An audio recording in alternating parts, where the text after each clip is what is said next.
So far we've seen how American remakes of 19 of the best all-time British sitcoms have been terrible flops. Now it's time to see what happened to the sitcom voted #1 by visitors to the ranker.com website when America tried to remake it. Your #1 sitcom is Fawlty Towers.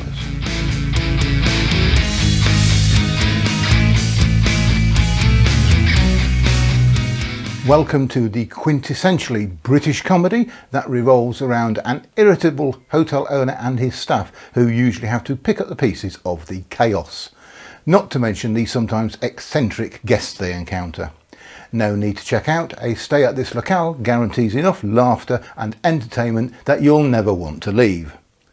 Fawlty Towers might just be a perfect example of British humour, and the original series has enjoyed enormous success outside the UK and has been shown in more than 60 countries.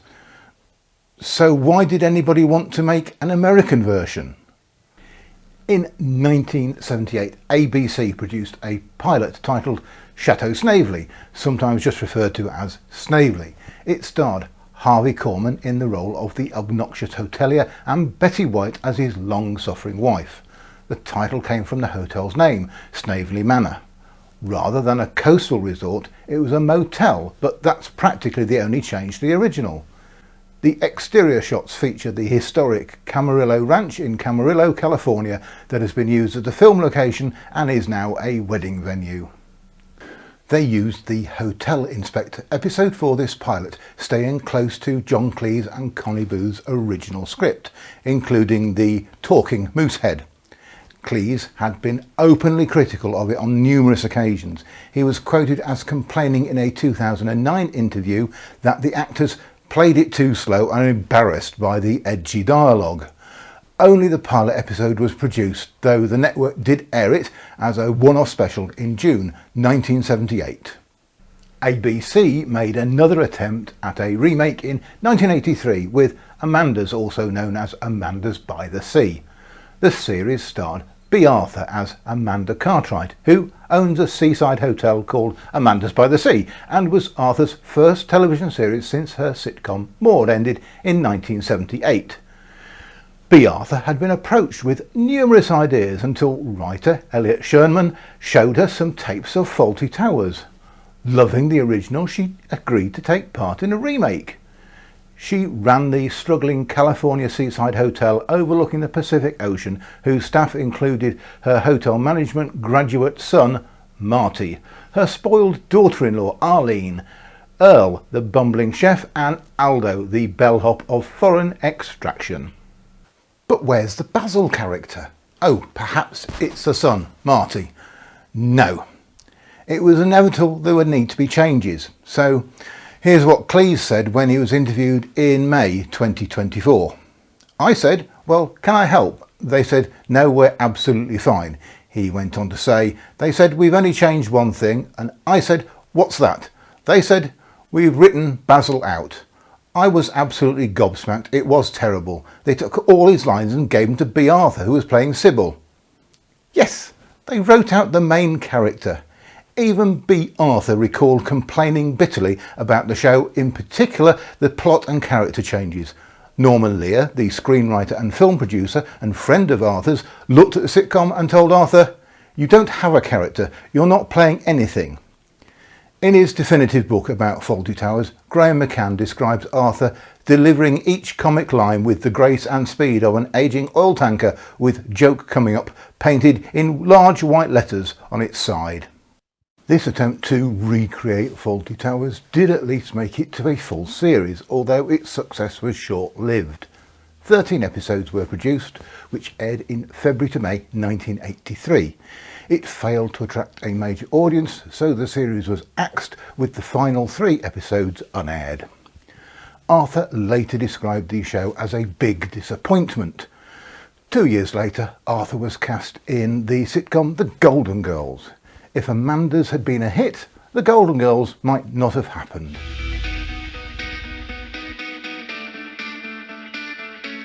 Some sources cite Over the Top, made by ABC in 1997, as another Fawlty Towers remake.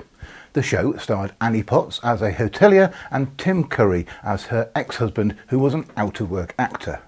There was even a deranged Greek chef, a sort of Manuel-esque character played by Steve Carell before he was famous. But it was not a remake. ABC had cheekily taken a few elements of Fawlty Towers and created a Frankenstein monster of a sitcom. It was pulled apart by critics, with a lot of the ire directed towards Carell. The show was cancelled after just 3 episodes were broadcast. The next proper remake attempt was by CBS in 1999. Set in an ambiguous location on the coast of California, the show was titled Pain, after the hotelier, the suggestively named Royal Pain. Yes, we all know what it's like to have a royal pain in the neck. Pain and his wife Constance, played by John LaRoquette and Jo Beth Williams, are trying to improve the quality of the hotel in search of immortal, legendary status as a hotelier like Conrad Hilton. So, merging the plots of the Fawlty Towers episodes Gourmet Night and the Hotel Inspectors as the pilot titled Pacific Ocean Duck made sense. The pilot was eventually aired as the 5th episode when the series was broadcast in March 1999. In a nice nod to the original show, the opening sequence of each episode begins with a close-up of the Whispering Pines sign, which either falls over or part of it drops off as the scene progresses. Payne, not unlike Basil, has generally obsessive behaviour and is fixated on keeping up with a rival hotel called the Sand Dunes. It seems the only reason Payne's hotel had any guests was when the Sand Dunes was full, as it's located just a short distance up the road. The antagonistic dynamic between Constance and Royal was also nearly identical to that between Sybil and Basil, with one distinct exception. Their sex life was apparently extremely vibrant and healthy, whereas Basil and Sybil's was blatantly non-existent. There was a Polly character, Breeze O'Rourke, who, like Polly, repeatedly saved Royal from his own incompetence. And of course, a Manuel type in the form of Mo, a bellhop from India. John Cleese had reportedly agreed to be an irregular cast member and perform a recurring role as a rival hotelier if Payne were renewed. However, not even the entire first series was broadcast. A total of 9 episodes were filmed, but the final one was not aired as part of the series' original presentation on CBS. Karen James of the New York Times wrote, "It's enough to say that this remake of John Cleese's hilarious farcical Fawlty Towers has been given a hackneyed Hollywood treatment."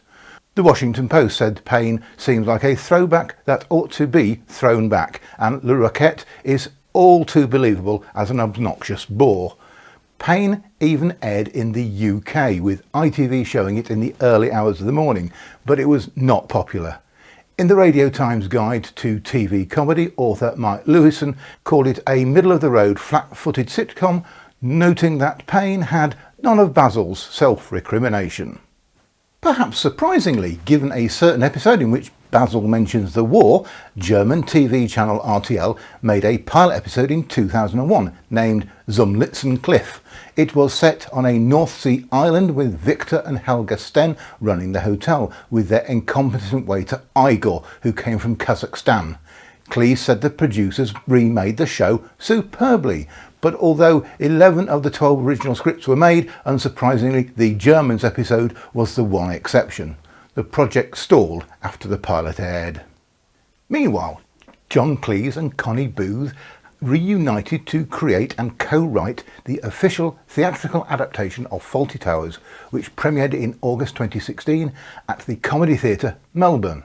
This is not the Australian touring stage production Fawlty Towers The Dining Experience.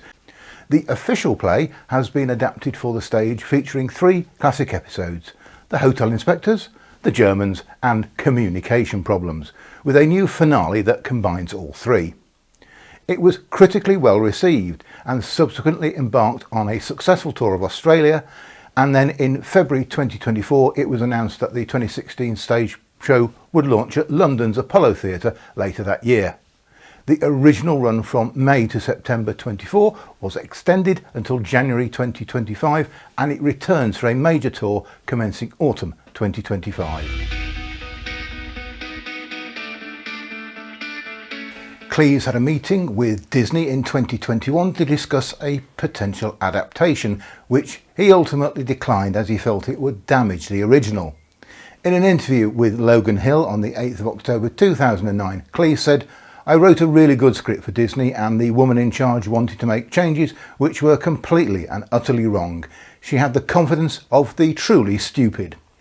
Cleese said that he couldn't make the changes because he didn't know how to make the script worse, and the project never progressed. That was the end of all of the remake endeavours. Cleese has suggested he was producing a sequel series in 2023 along with his daughter Camilla. The show was apparently under development at Castle Rock Entertainment with Matthew George, Rob Reiner, Michelle Reiner and Derek Rossi as executive producers. This is despite Cleese being adamant in a 2009 interview that a reboot was out of the question. "It took so much energy to do that show," he said. "I think everyone would be excited if we did. The problem is, when you do something that is generally accepted as being very good, a horrible problem arises, which is, how do you top it? The expectation of what you do is so high." In May 2024, Cleese said, "We've got a very good first episode and a very good first half of the second episode. But you see, when you're writing a series from scratch, you have to be so careful about the characters you're creating because you have to live with them then." Critic Paulio Puuso wrote, "On paper, at least, it's a pretty neat idea. It's also going to fail miserably. It's not because the source material is bad. Approaching the Fawlty Towers revival as a comedy would warrant direct comparison to the original, which, let's face it, is virtually impossible to surpass or even match. No broadcaster is attached to the project yet. The latest news as of April 2025 is that the reboot is delayed." For Fawlty Towers' 50th anniversary, John Cleese has written a new book, Faults and All, about the making of the iconic sitcom. A documentary about the stage play is also being made. It's the daddy of all British sitcoms, so it's no surprise that the story of Basil Fawlty and his hapless efforts to run a hotel in Devon have been reinterpreted for American audiences 3 times. Chateau Snavely, Amanda's and Payne all attempted to recreate the magic of the goose-stepping, temper-losing Basil and his shambolic towers, but none of them made it beyond the first season.